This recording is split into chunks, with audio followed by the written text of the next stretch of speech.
Perang Badar adalah perang yang pertama kali dilakukan oleh umat muslim melawan kafir Quraisy. Perang ini sangat bersejarah bagi umat Islam karena 315 pasukan muslim berhasil mengalahkan 1000 pasukan kafir Quraisy. Dan bahkan para malaikat pun ikut berperang dalam perang Badar ini. Bagaimanakah kisah lengkapnya? Yuk kita simak.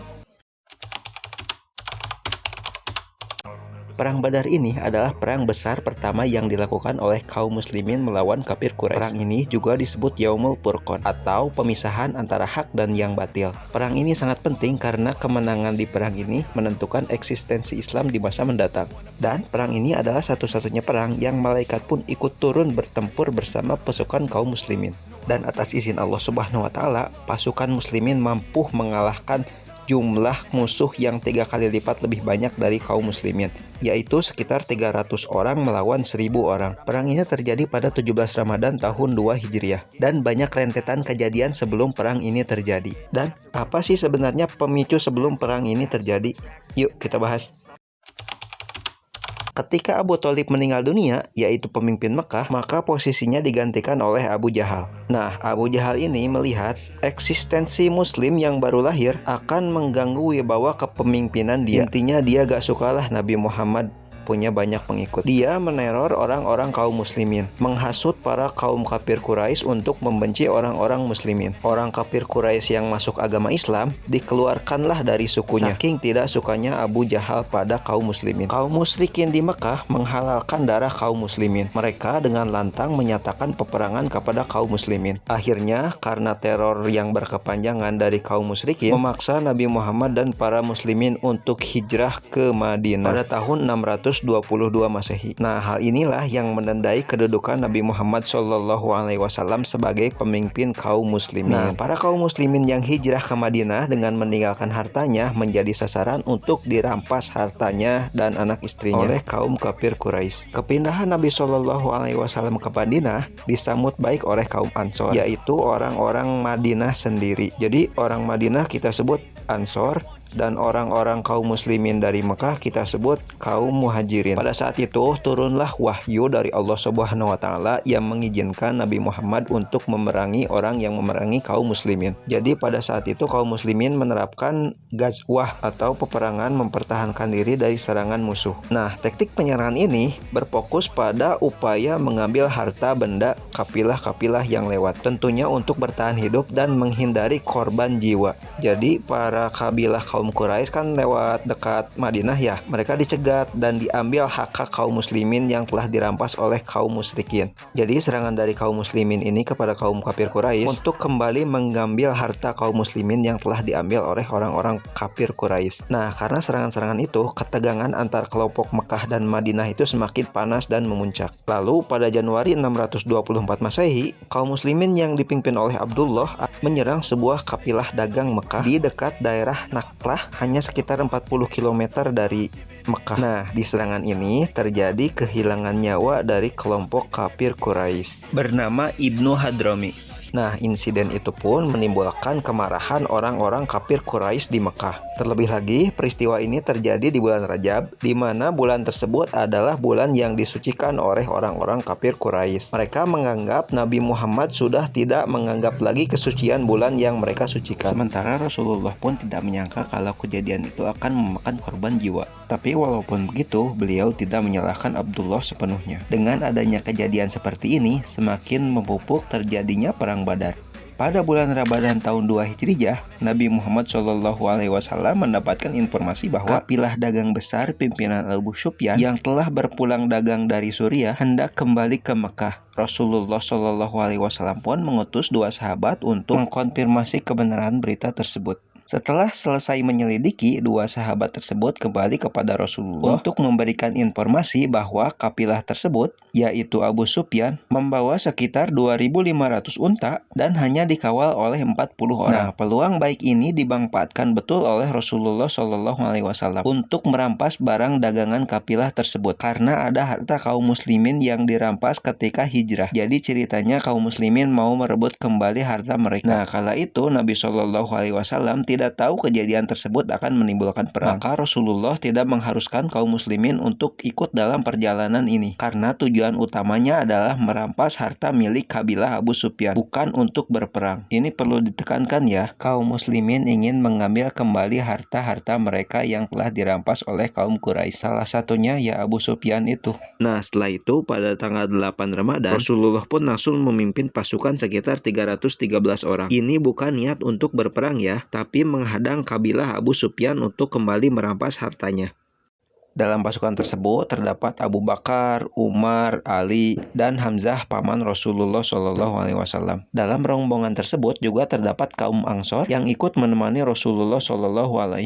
Padahal sebenarnya kaum Ansor tidak memiliki kepentingan dalam misi ini, karena misi ini hanya untuk mengambil harta-harta milik kaum muslimin yang pernah dirampas oleh kaum musyrikin. Sedangkan kaum Ansor tidak ada hubungannya sama sekali. Tapi karena kesetiaan mereka pada Rasul, ikutlah mereka dengan Rasulullah. Akhirnya mereka yang 313 tersebut berangkat dengan senjata seadanya. Secara misi tersebut bukanlah untuk berperang. Nah, untuk menghadang Abu Sufyan ini, berjalanlah kaum muslimin ke arah Mekah dengan mengambil jalan Badar. Jadi Badar itu adalah nama sebuah tempat ya. Ketika tiba di sebuah wilayah bernama Asyipra, Rasulullah mengirimkan sahabat bernama Basbas bin Amr dan Adi bin Abu Zagba supaya pergi ke sekitar Badar untuk mencari berita tentang kabilah Abu Sufyan. Di saat yang bersamaan kabilah Abu Sufyannya sendiri pergi keluar untuk mencari informasi tentang pasukan Rasulullah, karena Abu Sufyan tahu bahwa mereka akan dapat penyerangan ketika melewati sekitar Madinah. Setelah dua utusan Rasulullah mendapat informasi bahwa benar Abu Sufyan akan melewati lembah Badar, mereka pun bergegas kembali pada Rasulullah untuk menginformasikan hal tersebut. Sedangkan Abu Sufyan juga mendapatkan informasi bahwa benar adanya bahwa akan ada penyerangan kepada kabilahnya. Setelah mengetahui hal itu, maka Abu Sufyan pun mengubah arah perjalanannya. Dia berbalik arah yang tadinya mau ke Badar, berbalik ke Yanbuk. Jadi dia mutar cari arah lain yang tidak harus melewati Badar. Dan pada saat itu Abu Sufyan pun mengutus Damdam bin Amr pergi ke Mekah duluan untuk meminta bala bantuan dari kaum Quraisy. Tak banyak lama, Damdam pun langsung pergi ke Mekah menggunakan kuda. Dan sesampainya di sana, dia malah bersandiwara. Dia robek bajunya, dibunuh untanya, dan dia lumuri bajunya dengan banyak darah unta. Ia lari ke gerbang Mekah sampai teriak-teriak, "Tolong! Tolong!" Bersandiwaralah dia pada pemimpin-pemimpin Mekah. Dia bilang telah diserang oleh penduduk Madinah. Dia mengompor-ngompori para pemimpin Mekah, bilang bahwa dia diserang dan Abu Sufyan juga hartanya akan dirampas oleh kaum Madinah. Mendengar hal tersebut, Abu Jahal CS pun langsung mengumpulkan pasukan dari berbagai suku-suku yang ada di Mekah. Dan ia mengolok-olok suku-suku yang tidak mau ikut berperang. Ia berorasi di depan kaum musyrikin untuk semuanya dapat ikut berperang. Akhirnya terkumpul 1000 pasukan kuda dan 800 unta untuk keperluan logistik mereka. Kembali ke kabilah Abu Sufyan, setelah berbalik arah dari Badar, ia mengirimkan surat kepada kaum musyrikin di Mekah bahwa ia telah lolos dari cegatan kaum muslimin di Madinah. Dia bilang harta penduduk Mekah aman di tangannya. Dia berkata dalam suratnya, sebaiknya kaum Quraisy kembali ke Mekah karena Abu Sufyan sendiri telah selamat. Jadi cerita si Damdam dicabik-cabik diserang oleh kaum Madinah adalah bohong belaka yang dibuat-buat oleh Damdam. Mendengar hal itu, pasukan kafir Quraisy di Mekah hampir-hampir saja bubar. Namun Abu Jahal terus pasukan kaum musyrikin untuk terus berperang dan menyebut mereka pengecut jika tidak ingin ikut berperang. Padahal beberapa suku kaum musyrikin di Mekah tidak mempunyai kepentingan apapun dengan perang ini. Jadi tujuan utama kaum musyrikin sekarang adalah menghabisi Rasulullah dan pasukannya, bukan untuk melindungi kabilah Abu Sufyan. Sementara itu dari pasukan kaum muslimin ada 2 sahabat yang telah memata-matai bahwa Abu Sufyan telah berbalik arah dan akan ada penyerangan dari kaum kafir Quraisy di Mekah. Mendengar hal itu, Rasulullah pun berpikir keras, karena awal mula keberangkatan kaum muslimin adalah bukan untuk berperang, tapi untuk mencegat kabilah dagang Abu Sufyan. Beliau saat itu harus memutuskan apakah kembali ke Madinah atau berperang melawan kafir Quraisy dari Mekah, atau mengejar kabilah Abu Sufyan yang berbalik arah. Nah, esok harinya Rasulullah bermusyawarah dengan para sahabat, terutama kaum Ansor, karena kaum Ansor sama sekali tidak punya kepentingan dalam hal ini. Saat itu Abu Bakar bilang, "Wahai Rasulullah, lanjutkan perjalanan Anda, kita akan berperang." Lalu Rasulullah kembali bertanya kepada sahabat yang lain, dan mayoritas kaum muhajirin memberikan pendapat yang sama dengan Abu Bakar. Dan ada 1 orang sahabat dari golongan Ansor yang bernama Sa'ad bin Mu'az, tokoh Madinah yang sangat mulia. Beliau berkata, "Kami melihat ya Rasulullah, seakan-akan Anda menyinggung kami kaum Ansor." Ya, kata Rasulullah. Dan Sa'ad pun berkata, demi Allah ya Rasulullah, bila Anda menyeberangi lautan, niscaya kami senantiasa akan bersama Anda. Dan mendengar jawaban Sa'ad, Rasulullah pun langsung senang. Karena jawaban Sa'ad ini mewakili pasukan Ansor untuk ikut berperang. Karena sebenarnya pasukan Ansor tidak memiliki kewajiban untuk ikut berperang dengan Rasulullah pada saat itu. Tapi saking setianya mereka kepada Rasul, mereka ikut berperang. Maka dari itu, kaum Muhajirin dan kaum Ansor meyakini dan menyerahkan segala sesuatunya kepada keputusan apapun yang diambil oleh Rasulullah. Karena mereka telah berjanji untuk selalu patuh kepada Rasulullah. Rasulullah pun berkata kepada para sahabat, marilah para sahabatku, kita berangkat dan bergembira. Karena Allah telah menjanjikan dua hal kepada kita. Salah satu dari dua hal ini adalah kafilah atau kemenangan menghadapi musuh. Demi Allah, aku melihat tempat-tempat di mana tewasnya mereka. Jadi Allah telah berjanji kalau kalian tetap keluar dan mengejar kafilah untuk mendapatkan hak-hak mereka dari harta kekayaan yang dibawa oleh Abu Sufyan, atau keluar menghadapi peperangan melawan Abu Jahal dan akan menang.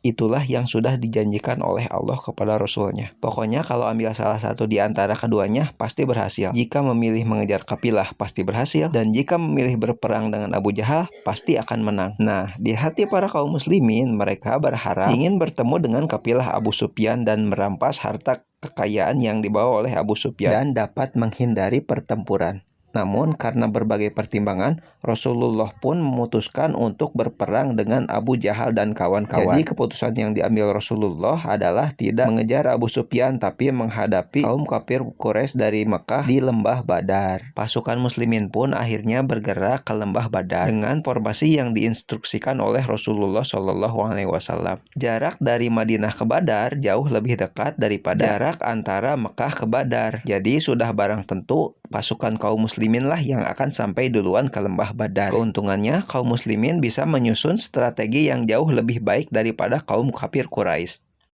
Jadi gini, sebelum pasukan kaum muslimin sampai ke lembah Badar, Rasulullah memerintahkan 3 sahabat untuk memata-matai kaum musyrikin. Sudah sampai mana perjalanan kaum musyrikin? Nah, ketika itu 3 sahabat yang diperintahkan Rasulullah untuk menjadi mata-mata dapat menangkap 2 mata-mata kaum musyrikin. Sama nih ceritanya, orang musyrikin juga mengirim 2 mata-mata. Dibawalah 2 mata-mata kaum musyrikin itu oleh 3 sahabat yang diutus oleh Nabi. Diinterogasilah mereka berdua, kamu siapa dan berasal dari mana? Mereka mengaku kalau mereka adalah utusan dari kaum musyrikin untuk memata-matai kaum muslimin di lembah Badar. Namun para sahabat ini berkeinginan dalam hati mereka bahwa 2 mata-mata tersebut adalah mata-mata Abu Sufyan. Jadi para sahabat masih berharap kalau yang lebih dekat dari kaum muslimin itu adalah kabilah Abu Sufyan, bukan pasukan kaum musyrikin Mekah. Kalau kabilah Abu Sufyan yang lebih dekat, tentunya Rasulullah SAW akan membatalkan perang dan mengejar kabilah Abu Sufyan. Kalau kaum musyrikin yang lebih dekat, maka perang akan benar-benar terjadi. Saat mereka berdua diinterogasi, maka Rasulullah pun datang, dan Rasulullah lah sendiri yang menginterogasi kedua mata-mata tersebut. Akhirnya, 2 mata-mata tersebut bilang kepada Rasulullah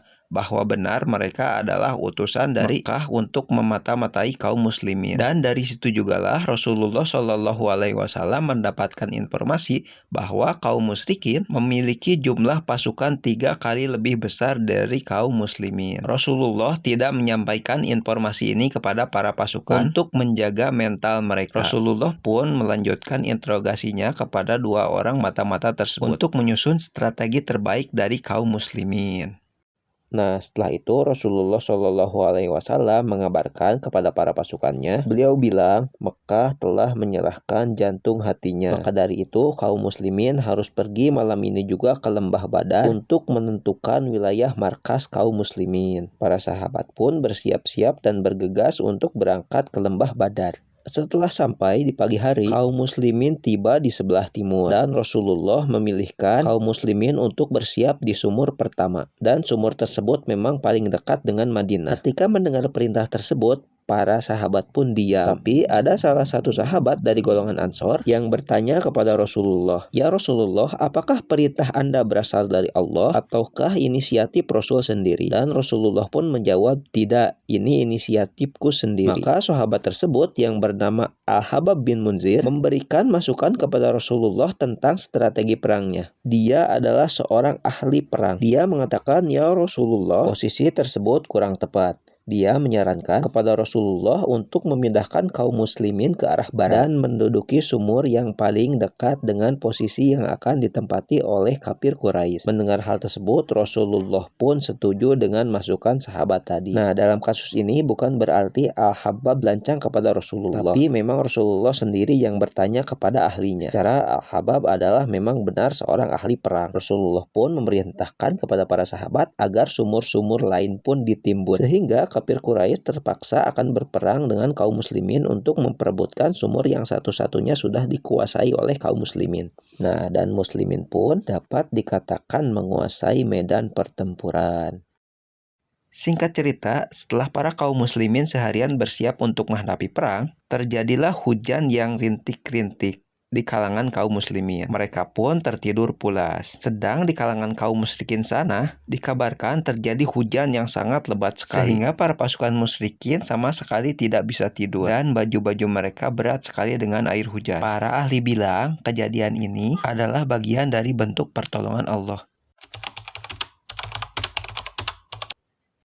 Pada saat itu, langit masih terlihat gelap. Rasulullah pun membangunkan para sahabat untuk melaksanakan sholat subuh. Dan setelah itu, Rasulullah pun mengobarkan semangat para mukmin untuk berperang, sesuai yang tercatat dalam Al-Quran. Petunjuk itu menyebutkan bahwa kaum muslimin memang akan menang dari kaum kafir Quraisy. Hari itu sudah masuk pada tanggal 17 Ramadan tahun 2 Hijriah. Hari ini adalah hari di mana akan terjadi peperangan yang sesungguhnya antara kaum muslimin dan kafir Quraisy. Dan ketika itu kaum muslimin hanya berjumlah 313 orang melawan 1000 orang kafir Quraisy. Ketimpangan jumlah pasukan ini menuntut Rasulullah untuk menerapkan taktik yang tepat dalam peperangan. Jadi ada beberapa strategi. Yang pertama, Rasulullah membagi pasukan menjadi 3 kelompok. Yang pertama, sayap kanan, sayap kiri, dan di tengah. Komando sayap kanan diberikan kepada Al-Zubair, dan komando sayap kiri diserahkan kepada sahabat Al-Miqdad. Dua orang inilah yang menunggangi kuda dalam pasukan. Salah satu orang yang berada di pasukan tengah dan terdepan adalah Ali bin Abi Thalib. Yang kedua, Rasulullah membuat pasukan berbaris seperti barisan dalam sholat. Saf pertama ditempati oleh pasukan memanah. Saf kedua ditempati oleh pasukan yang membawa lembing. Dan saf terakhir ditempati oleh pasukan yang membawa pedang. Dan strategi ketiga, Rasulullah memerintahkan kepada kaum muslimin untuk menyerang secara terus-menerus dengan anak panah terlebih dahulu.